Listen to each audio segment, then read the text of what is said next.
Welcome everybody to our Tuesday nights.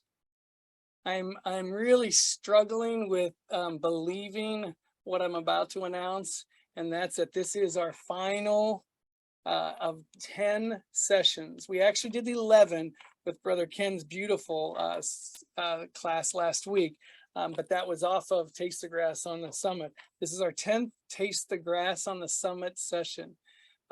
First one was an introduction.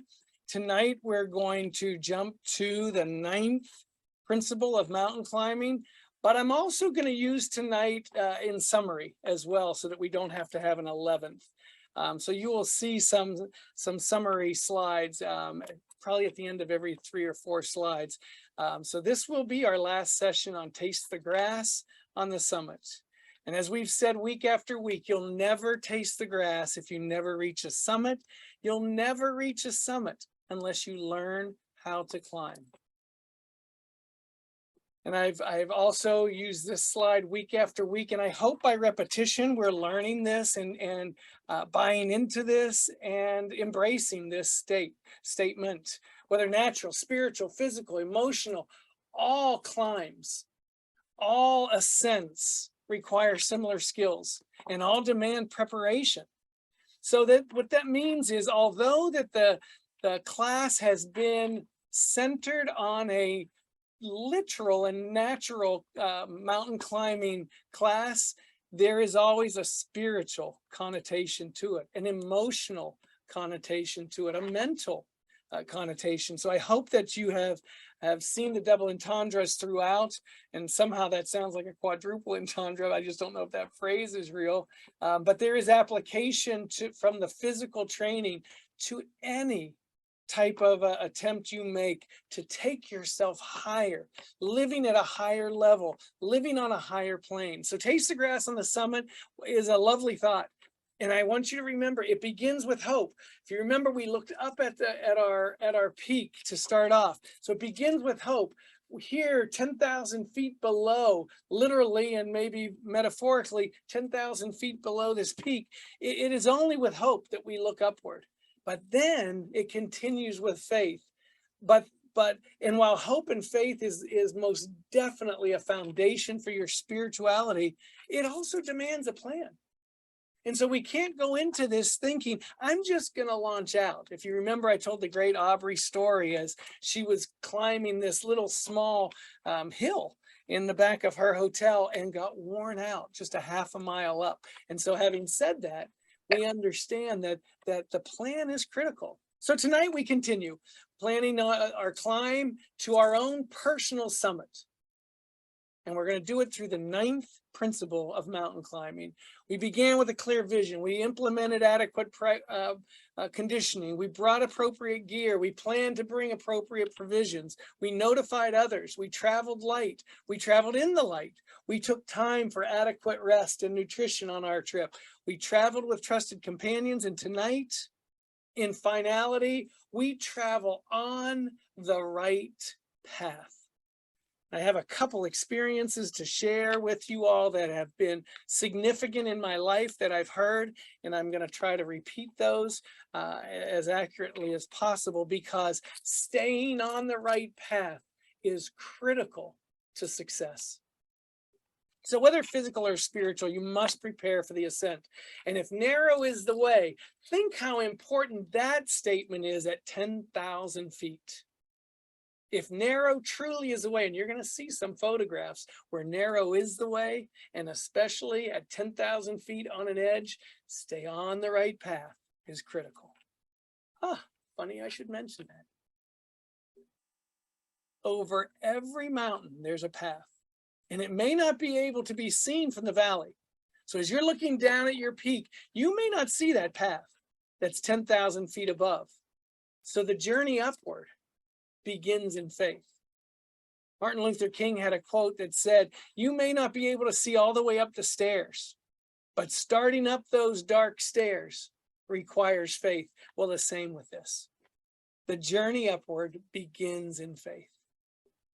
Psalms 25:4 says this beautifully: "Show me the right path, O Lord. Point out the road for me to follow." Look at those open-toed shoes, by the way, as this person is walking this thin, right path on the mountain. And remember how everything began. It began with a simple glance upward where you saw your targeted peak. You saw your focus come alive. You eyed your peak and everything changed. That was principle 1. So we're on principle 9, travel on the right path. In generalities, key point number 1 is research in advance. General, not specific, general research. Climbers carefully plan to make certain they identify which is the right path, which is the best path, which is the path tailored for them. And that's based on multiple factors: the safety of the trail, the path's availability, especially as it relates to reaching that summit, the timing, different seasons, different paths, weather conditions, everything is in play. Choosing the right path is critical to success and survival. So once selected, stay true to that path. From the ground, you've assessed, don't change directions once you get on that path. Now think of the spiritual connotation there. Start out on the agreed upon path, continue on the identified right path, avoid mistakes on the right path. Why? Because errors can lead to getting lost, being injured, or even loss of life. Are you currently traveling on the right path to assure that you reach all of your established goals? Because again, that's the spiritual connotation to everything you're learning on these Tuesday nights. Look at the multiple paths and look that we can see our climber on one of those. Identify the right path based upon safety, based upon availability, and based upon timing, seasons, weather, all of that. Then you implemented your personalized and adequately appropriate conditioning program. That was your second principle. Staying on general research. Read and study everything available concerning the paths on your specific mountain. Once you've chosen your mountain, now choose your path. Weigh against the skills required. Consider the other climbers on your team, what their experience is. Ask them about their experience. Maybe you have a trusted companion. Maybe you have a mentor. Ask them before you launch out. Find out their opinions. In a spiritual connotation, maybe you have an older brother or sister. Maybe you have a younger brother or sister who has experience in where you're headed. Maybe you have a minister who's helping you. Consider their challenges and interests, those who are traveling with you. Consider all of this as it relates to the specific path you're contemplating. Understand the fitness required to navigate the path. I would say mental, I would say physical, but I would add spiritual and emotional. All of this fitness, it really plays in. Align the requirements of the path to the skills that you and your team possess. Goal is a safe and successful climb, while ultimately challenging everybody who's involved. Looking at that path, look at that. Look at how fine that path is. The right path, listen to this, will always involve an uphill trek. And here's what we know. It's a lot harder to climb upward than to slip down. What that also means is you'll find people who find it a lot easier to put other individuals down rather than elevating themselves. I'd rather pull you down to my level than for me to rise up and improve myself. It's harder to climb upward than to slip down. Choose the way of the Lord. In order to do that, that requires a conscientious decision to head for higher ground, a more elevated life, a more spiritual being a higher way of existing. Look at these paths. One must align the demands of the right path with the skills and abilities of the team of climbers. You followed up by wisely packing the appropriate gear and proper provisions for climbing. That was your third principle. Staying general, determine whether you have identified the appropriate mountain, determine whether you've identified the right path, determine all with the understanding and the acceptance. After all your studying, after all your research, know this as fact. The journey is always further than it appears. The mountain is always taller than you think it is. The right path is always harder than you believe it is. And the challenges are always more than you anticipate along the path. Pick the right mountain, then select the right path. Because as we said, it's always further than it looks, taller than it looks, harder than it looks, and more challenging than you may have anticipated. Look at the right path on this picture. That's the path selected. Stay on the right path. There's not a whole lot of options at this level. You choose to enter the right path once you considered experience, interest, challenge, and physical and mental and spiritual fitness.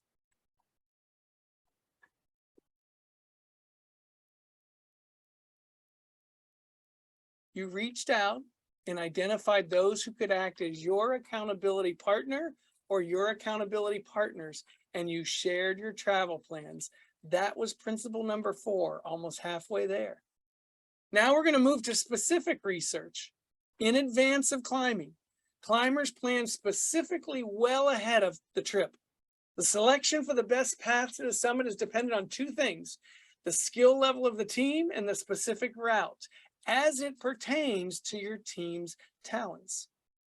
Identify the best times to climb in that particular region. Within climbing seasons, there's marked variations of suitability. So consider the spiritual context. Maybe I'm not ready to start my climb based upon, maybe I need to read a little more. Maybe I need to pray a little more. Maybe I need some time to fast. Wait for the right season to take off from ground up. The variables included the amount of people climbing, the unpredictable weather variations, etc. Mountains can create their own weather systems called microclimates. Incredible situation on a mountain. The future belongs to those who prepare specifically for the future today. The only thing certain is change. You must prepare for what is unpredictable. And that sounds contrary, but it's not. You must prepare for all options because you cannot predict with complete accuracy what's going to happen halfway up, 3/4 up, at the peak, coming back down. Just look at these paths, these right paths on these mountains. Mountains scale many distances upward. 10,000 feet can really create some change. This means they create their own strange weather systems called microclimates, firsts, fog, snow, ice, rain. Look at the joy of that victory. Look at that spectacular rainbow. With the knowledge of distance, with the knowledge of challenges, with the knowledge of anticipated difficulty of climbing ahead of you, you traveled light. Principle number 5. Third key point, choose an appropriate route. Critical that the path chosen is well suited to your expertise. Beginner should include climbing with an experienced guide as an example, a mentor.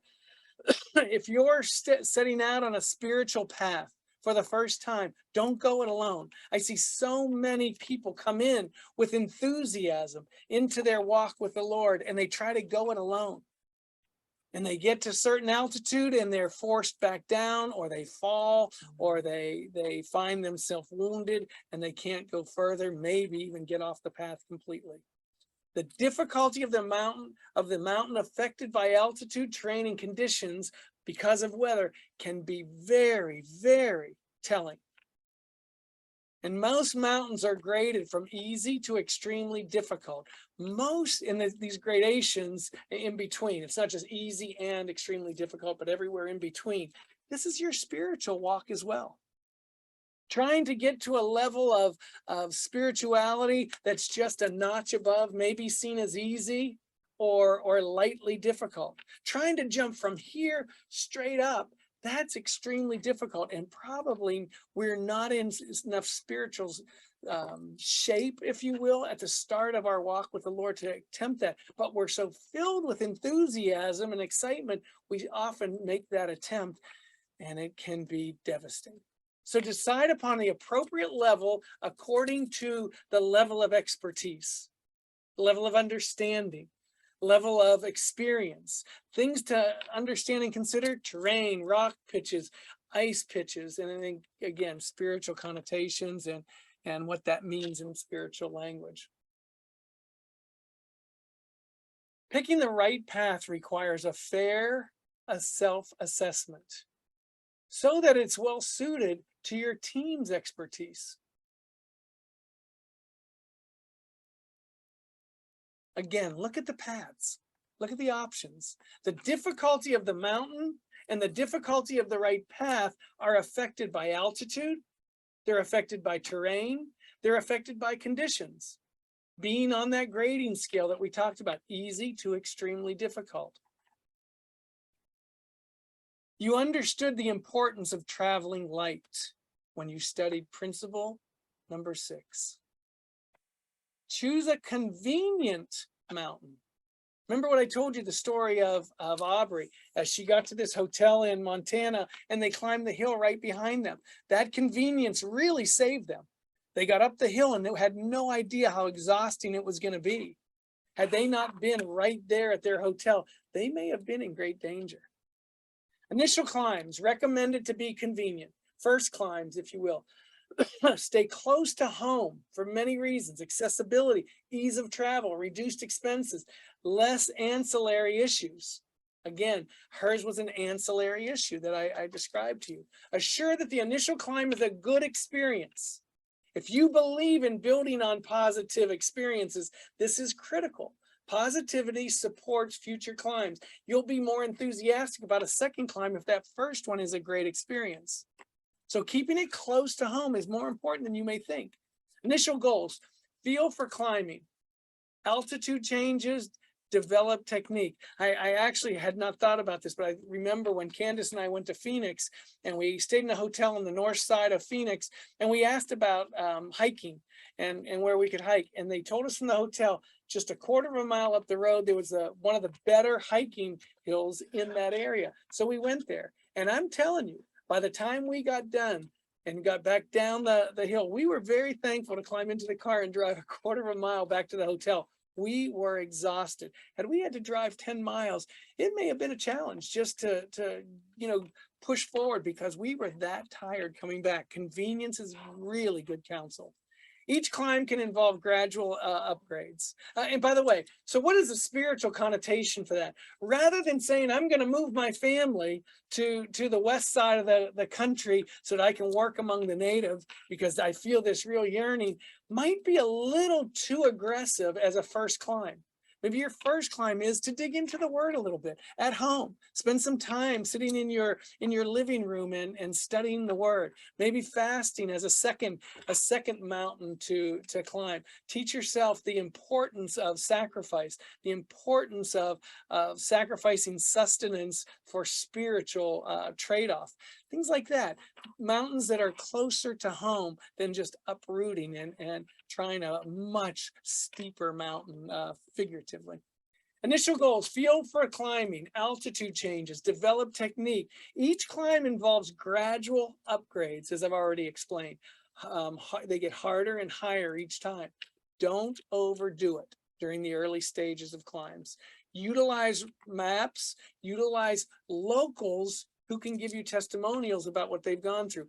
You have a brother or sister in the 4th row who seems very quiet, seems like they may not be a mountain climber, and you sit and talk to them maybe at lunch one day and you find out, wow, they've tried that same mountain I want to try. Maybe I can learn from them.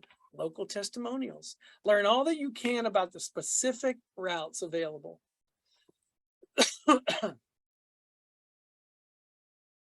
Focus, don't overdo it. Focus on convenience. Assure that the initial climb is a positive experience. Everything increases after that. Momentum and confidence building. You remembered to pace yourself, taking time for adequate rest and nutrition. Principle number 7. We're getting there. Select the right route. The 5th key point to travel on the right path. Prep work, invaluable. Research of mountains, research of paths, invaluable. Read, study the results, all part of wise planning. Prep work, invaluable. Research other climbers on the team. Choose the appropriate path that suits you. Choose the appropriate path that provides reach, flow, and consistency. I love these 3 power phrases. Reach, flow, consistency. Reach. Choose the path that provides attainable results, not overreach. Reach. Flow. Choose the path that provides a comfortable journey. It's a smooth transition upward. And then consistency. Choose the path that provides proper pace and timely sequence. There's not these bursts. There's not these jumps. Consistently moving forward. And then enjoy the climb. The right path provides a satisfaction of joy. Experience number 1, my mom, early in her walk with the Lord, had this wonderful dream. As she first came into the church, she was that person filled with joy, filled with a desire that everyone in her family be converted. She was the first convert in her natural family, generation next. She came from a couple generations of Italian brothers and sisters who had joined the church. She has the distinction of having a grandmother, I think a grandmother or a great-grandmother, who was the first Italian-born deaconess in the church, Di Gennaro, her grandmother Di Gennaro. So she came from roots, but there was a break in generation, and her father, Albert Dentino, was baptized, but really never stayed in the church. He got caught up in the wrong side of his Italian lineage and made some pretty poor decisions with his life. And so they were not part of the church growing up. My mom wasn't. And so when she came into the church down in South Florida, she was the first in her family, filled with enthusiasm and wanted to go every direction to tell everybody in her family. She had a dream one night, and she saw this beautiful path cut into these both sides with beautiful foliage, and it was just very, very tempting and enticing on the side of the path, but the path was clear. And in this dream, she stepped off to pick flowers on the side of the path. And she all of a sudden felt her feet were caught underneath her. And she looked down, and the beautiful foliage with these pretty flowers started to wrap around both of her ankles, growing up and around her legs, and holding her off the path in the mess on the side. Yes, very enticing. Yes, very beautiful. Yes, everything that was appealing naturally, and versus the mundane path that she had been on, but the path was the right path. And she immediately understood she had come off the right path. Reached down, broke the vines that were tying her and trapping her, stepped back on the path and walked forward. Enjoy the climb. The right path provides the satisfaction of joy. Prep work is invaluable. Researching the mountains. Then once you find the mountain, researching the individual paths on that mountain, and then researching and aligning the team's talents with those paths. How's that for a right path straight up?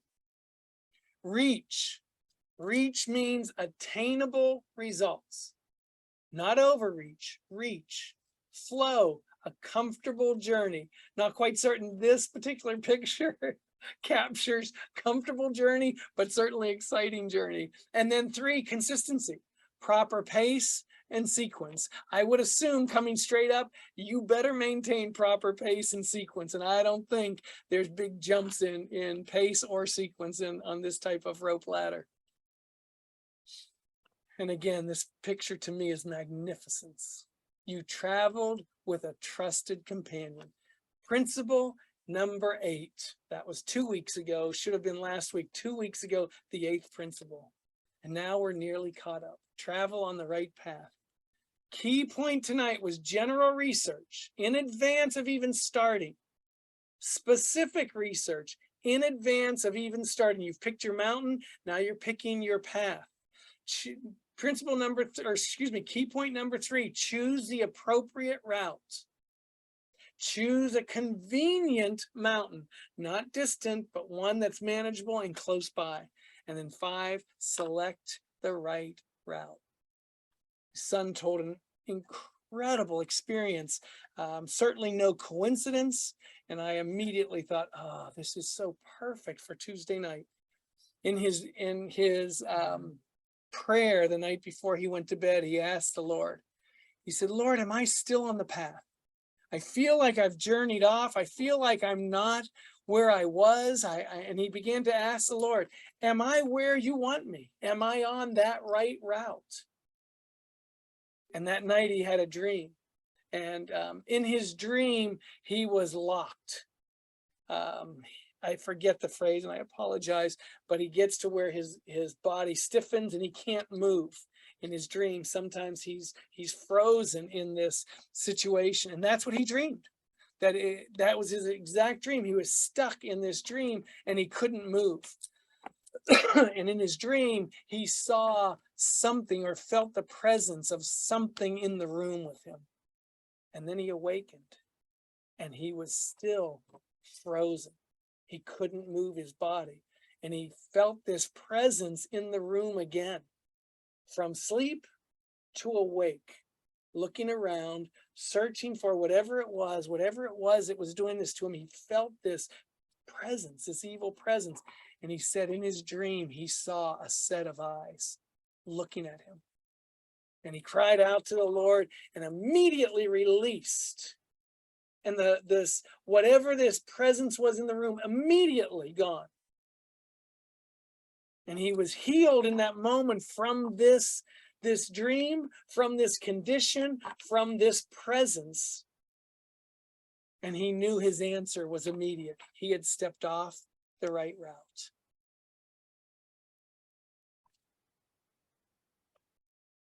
And finally, you traveled on the right path. And my son's testimony was he climbed back on the right path. Principle number 9. I want you to take in some of these pictures here at the last couple slides this week and for our session.